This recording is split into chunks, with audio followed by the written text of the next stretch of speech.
Mga friends, dito sa bukid, dalawa lang ang pwedeng gawin natin. Yung may income tayo every 3 months.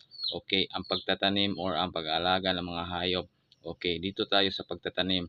Okay, kung nagtayo nanim ka ngayon, 3 months from now, mayanihin ka. Dapat cycle lang yan. Okay, pero dito naman tayo sa pag-aalaga ng hayop. Okay, ang technique po natin dito ay patining.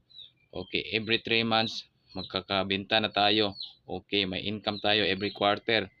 Okay, patining tayo ng baboy, harvest tayo ng 3 months, or baka ba or kambing, pwede na yung iba, manok, kung ano lang ang available sa inyong lugar na mas mabenta.